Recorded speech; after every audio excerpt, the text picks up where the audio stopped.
Okay, so this week we're going to talk about neural networks. We'll talk about this more in the spring classes as well, but I want to give you a little taste of neural networks in this class because it's probably one of the most important algorithms out right now.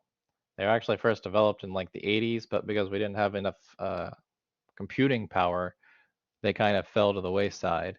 And it wasn't until like the past 10 years when we got, supercomputers, smaller, faster, more labor intensive, and we have distributed computing and parallel processing, with all of AWS and was it Azure or whatever.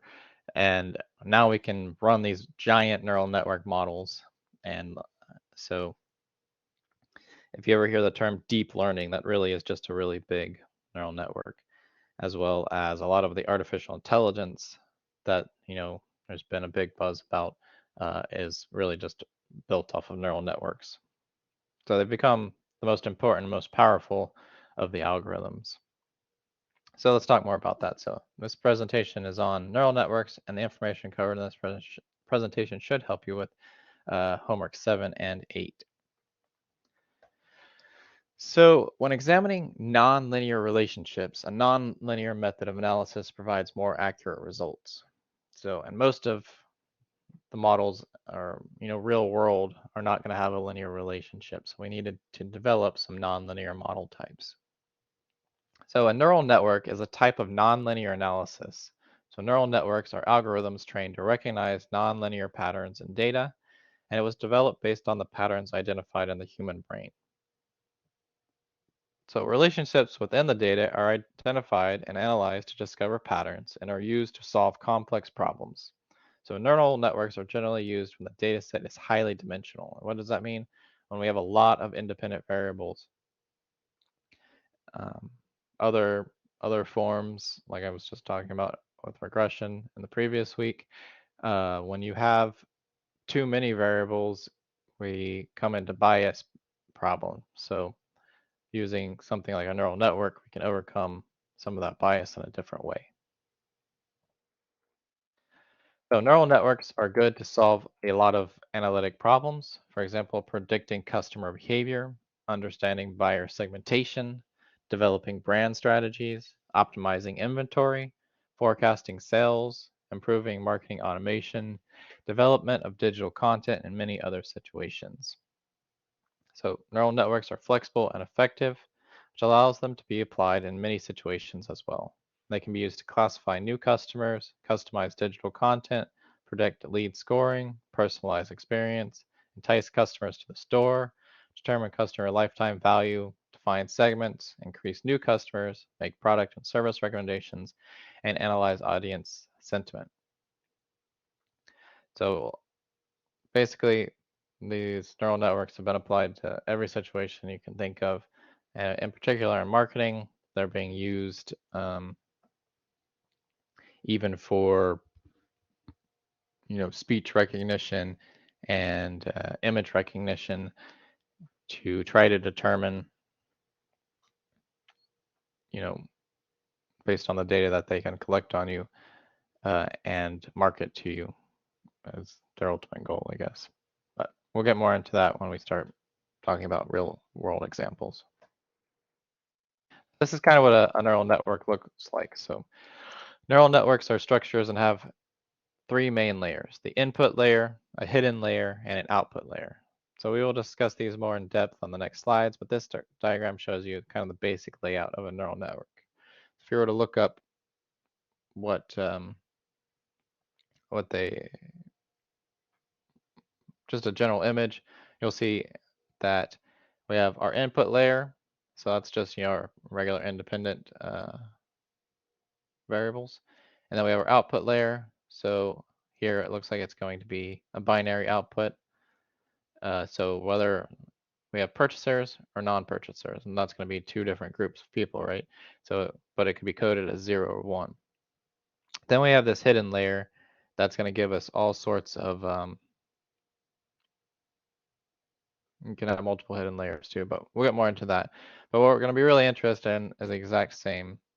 Not that they can be interpreted exactly the same, but the weights of the variables to determine what's actually affecting these outcomes the best. And what we want to know, let's say from marketing, what if we could determine which age group is most likely to purchase, etc.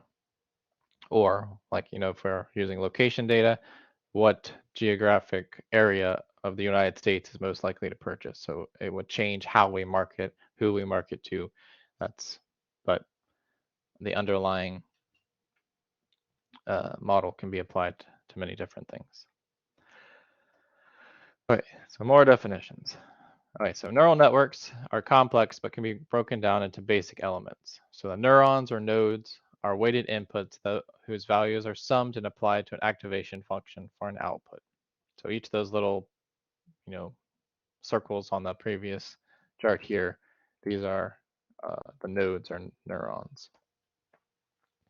So inputs are values that pass information to the next layer via the connection. So that's the lines on that. So the connections transmit data between neurons and each is weighted. Weights are the importance of each neuron produced in hidden layers. So learning weight is adjustments made to weights, and learning rate is the speed at which the model arrives at the most accurate solution. So calculations happen in the hidden layer and the prediction is the output. Inputs move forward with forward propagation and back propagation adjust the weights. So the model moves forward and backward trying to optimize inside that neural network. So during forward propagation, data is sent through the hidden layer where it is processed using an activation function. Usually you select the activation function when you're building, but I would assume on this one it's just a logistic regression. So bias is the constant value given to the weighted input of each node. Activation functions are calculations performed in the hidden and output layers. They enable a model to detect nonlinear relationships. I realize that learning definitions and terms isn't very interesting, but knowing them will help you apply what you learn when we do create a neural network in class. And not to mention the homework is going to ask you these theoretical definition-based questions. Okay, so neural networks are especially useful in situations with large complex data because they are capable of learning on their own. So the sample size is if the sample size is too small for a real neural network, but it makes it a good teaching tool. So this table shows the data of purchase amounts and customer satisfaction scores with the ultimate result of whether or not they purchase shown in the final column. So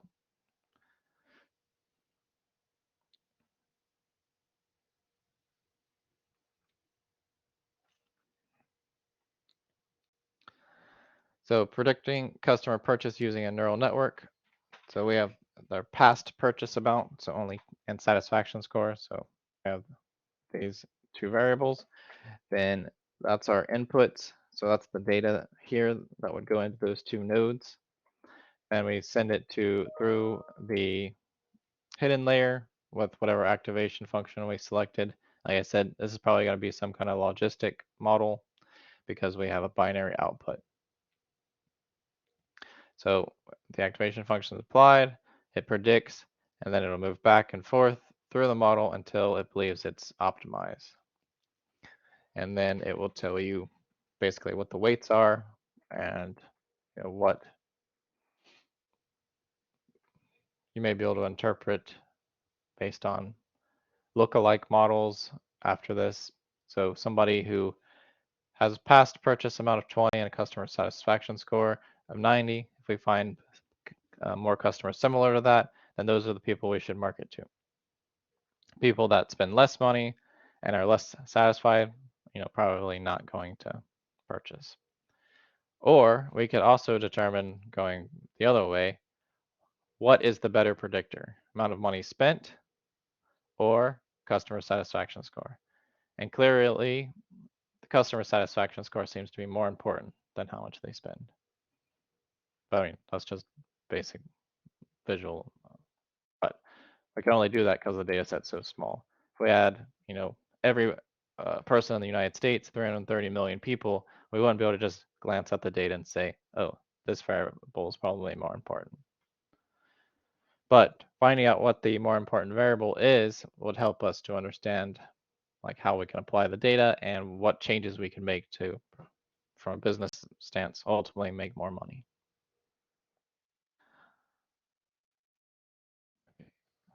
So here you see the mathematical functions that the neural network will use to provide insight on the data. First, we calculate the weighted sum of the inputs adjusted for bias in the hidden layer. Next, we apply the activation function to the weighted sum of for the hidden layer. Obviously, I'm not expecting you to apply this now, although you could, but it would give you a good foundation for when we do build a network in class. Now, fortunately, we have computers, so I'm never going to ask you how to manually calculate something out. Not to mention with neural networks, that would be incredibly painful. But, and as this is an applied master's degree, our goal is always how can we apply this and use it and ultimately profit on it. So we apply steps 1 to calculate the output values, accounting for the bias and the weights to get the results shown, and then we normalize the output nodes to ensure they equal 1, with the cutoff to determine a purchase as 0.5. As the result for Raghu is 0.502, he is considered a purchaser. So in this particular model, we've set the threshold value as 0.5, which is pretty common starting place. But let's say we know more about the problem, we can adjust that threshold value, and let's say maybe we make it 0.6, and then where Raghu here was predicted at 0.502, he would still be a purchaser, or no, he wouldn't be a non-purchaser because we realized the threshold should have been higher. The network to learn, we estimate this bias and weights that lead to the best predictive results. To calculate the error, we subtract the estimated from the actual and multiply it by the correction factor. The weights and bias are updated with each iteration. New weights are used to calculate the first customer record, repeating steps 1 and 2, and then they are updated after the second and third customer records until all 5 customers are used.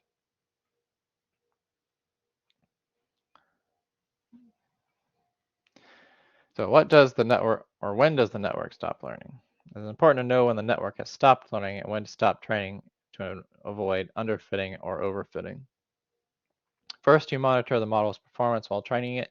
Then you select a metric to monitor its performance, and then you will know when the optimal solution is reached as the model's prediction is no longer improving.